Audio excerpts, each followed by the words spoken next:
Hello, friends. Let's read Camp Tiger. Pretty end papers. Look at the tiger tail here. All those camping things.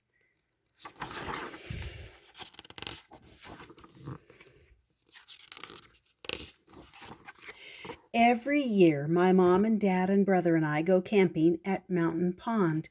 We drive a long time on the highway and then a long time on roads that zigzag until we're on a road that's just dirt and rocks. The pine trees scrape the sides of our car.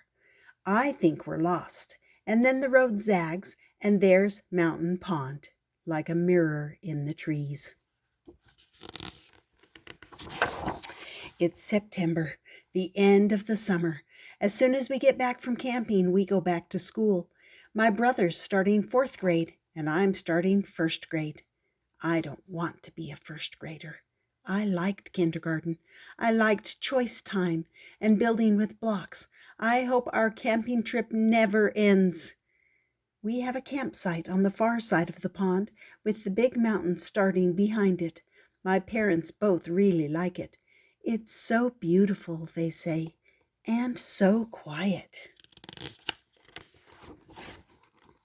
We take our stuff out of the car and talk about all the things we'll see.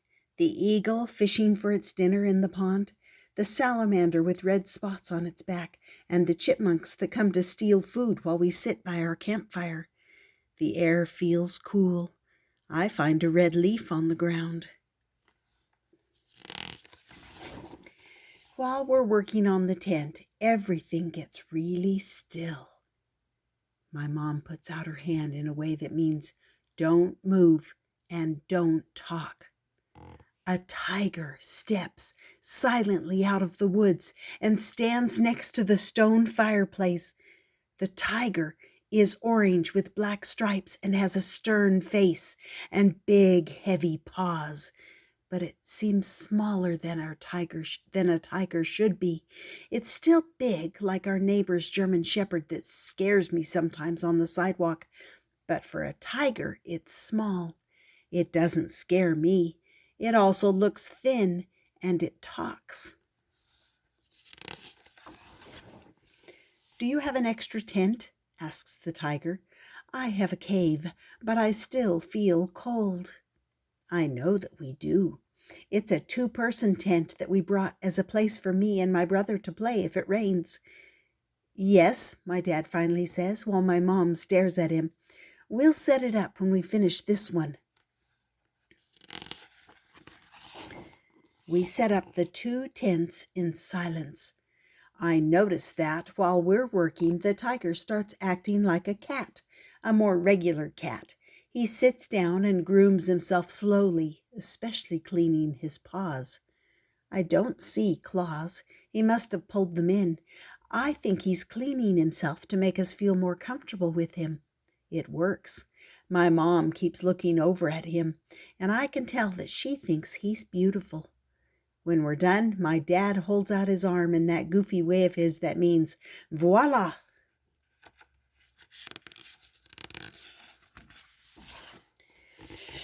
"Can you unzip it for me?" the tiger asks. I look at his huge, heavy paws. My dad does, and the tiger lowers his head and steps in carefully. I follow before my parents can stop me. "Zip us in, please," I call back. "You can zip it yourself," my mom says. "Don't snag the fabric." All summer, things my mom used to do for me, like make my bed in the morning or fold up my clothes, have become things that I have to do myself. I can do them, but I wish she would do them. This time, though, I zip the tent quickly before she can make me come out. Inside the tent, the tiger lies down so he's shaped like a C and puts his head on his paws. I wrap my arms around him and bury my face in his fur. He smells like sunshine and pine needles. "Tigers live in Africa," I tell him. "Not Africa, Asia," he says. "This isn't Africa or Asia," I tell him. "No," sighs the tiger.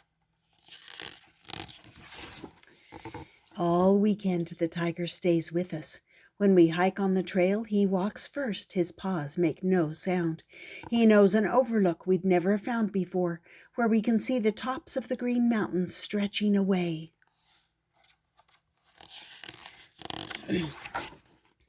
He's cautious around water, but he comes with us in our canoe.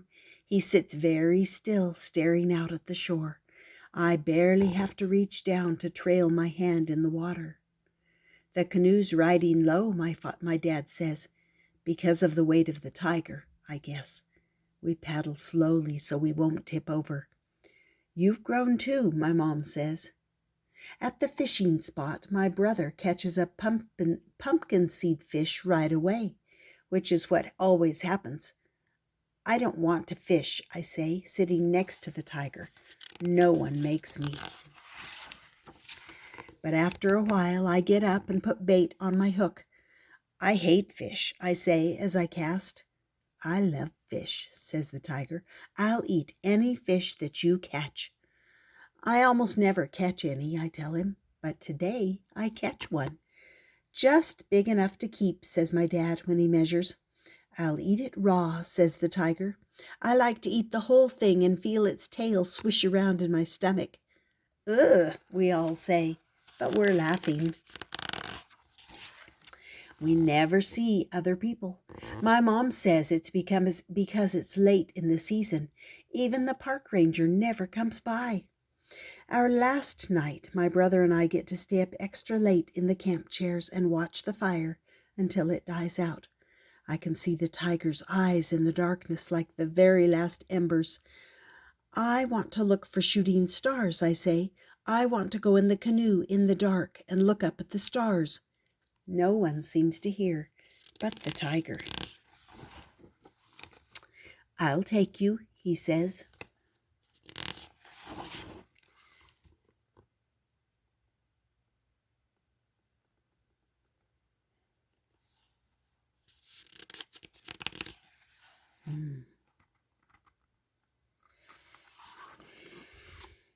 The tiger pushes his paws through the sparkling black water instead of using a paddle. I steer, which I was never good at, except now I steer really well. I see the stars shining deep in the water and our canoe gliding high in the sky. And then we're back, and my mom and dad lift me into our tent, not the tigers, but I'm too tired to stop them. The next morning, the tiger is gone. He didn't say goodbye, I say. It's windy and cold, and that makes my eyes run and my throat feel thick like I have a lump there. When my mom tries to give me oatmeal, I push it away. It's a wild animal, my dad says. It had to go back where it came from. You can go say goodbye to the lake, says my mom. I sit down by the water and put my head on my knees so my kneecaps press against my eyeballs. I hear my brother coming over to make fun of me, but instead he just sits down nearby. Neither one of us says anything.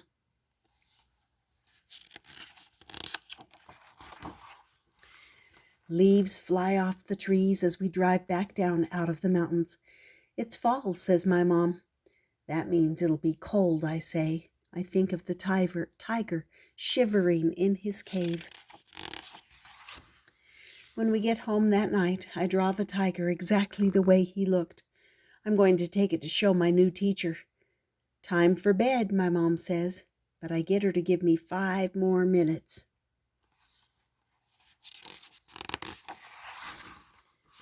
I want to finish my picture before I forget. That was a beautiful book called Camp Tiger, one of my favorite books for the end of summer. I hope you enjoyed it. I hope you subscribe. Come back often. There's always good books to be shared.